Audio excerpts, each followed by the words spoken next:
Senhor, meu Deus, chegamos a mais uma sexta-feira e nesta manhã, neste dia, nos consagramos ao Teu coração precioso, que é rico em misericórdia e sempre pronto a nos acolher, compreender e amar.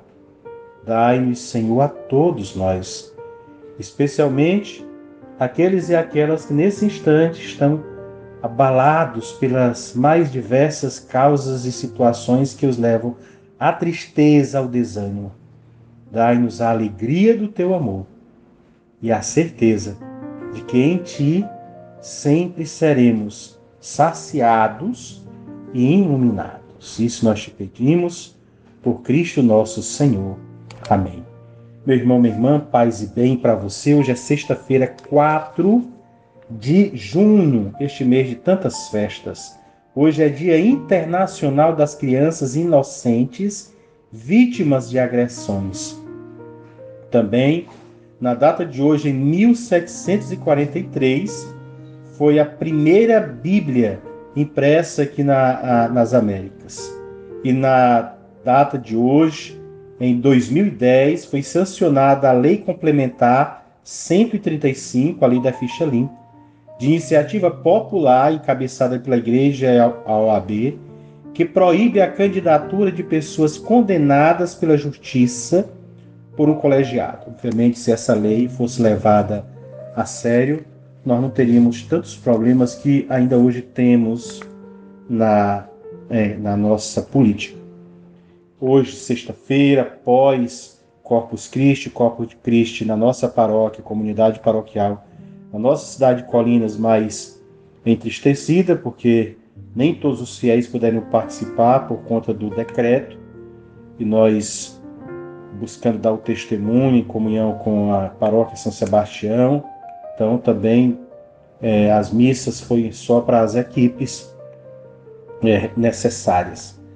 Esperamos que você, ontem, hoje, sexta-feira, amanhã, viva de fato esse lockdown, ou possibilidade de lockdown.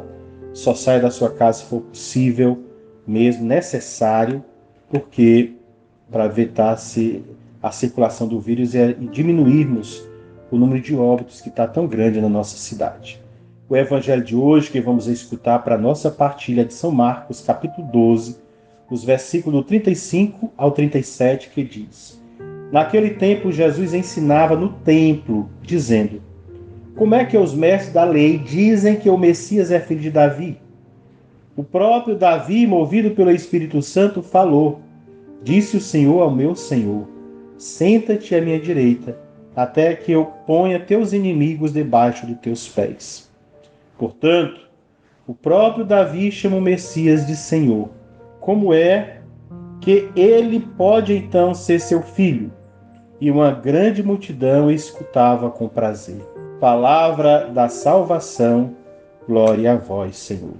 Meu irmão, minha irmã, é sempre uma alegria podermos partilhar do Evangelho.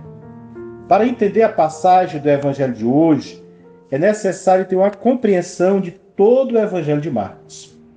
A primeira parte do Evangelho culmina na pergunta: quem vocês dizem que eu sou? Lá em Marcos 8, 29. Depois das respostas que circulavam no meio da multidão, veio a resposta de Pedro: tu és o Messias, lá em capítulo 8, versículo 29. O Filho de Deus vivo.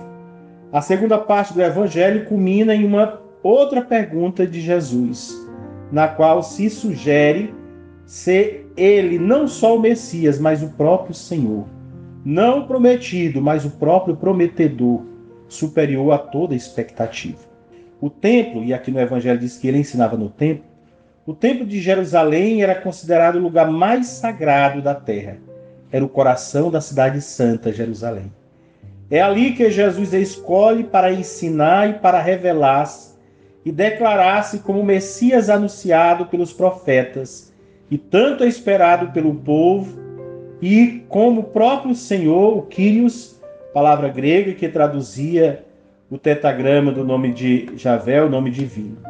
Jesus questiona o ensinamento dos mestres. Como é possível que o Messias seja filho de Davi, se Davi o chama de Senhor? Jesus, de fato, é o Messias prometido a Davi como seu descendente, como está lá em 2 Samuel 7. Pedro o reconheceu, e isso é verdadeiro. Tanto assim que Cristo, Messias em grego, se tornou uma espécie de sobrenome de Jesus, mas é parcial no conteúdo e na configuração concreta.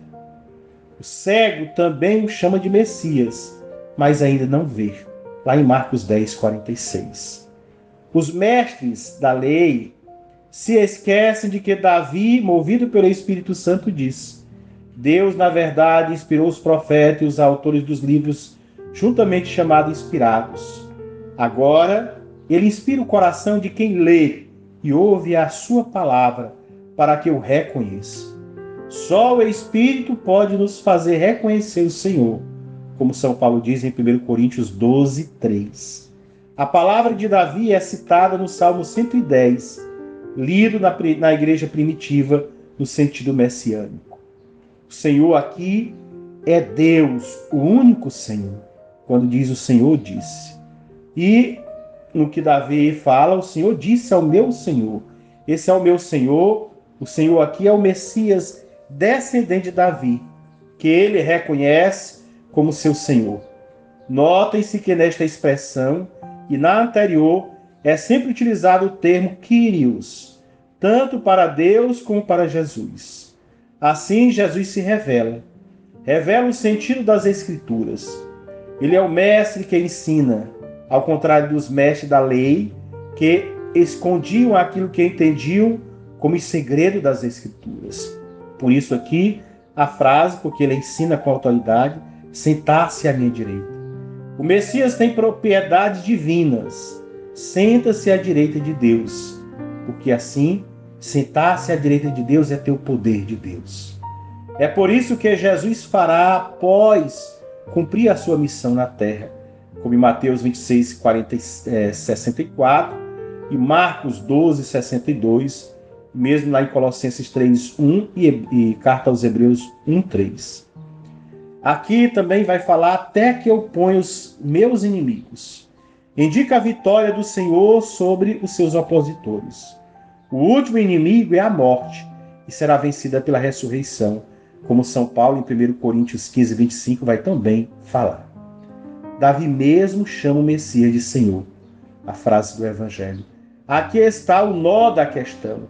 Se Davi chama seu descendente de Senhor, quer dizer que este é mais que filho.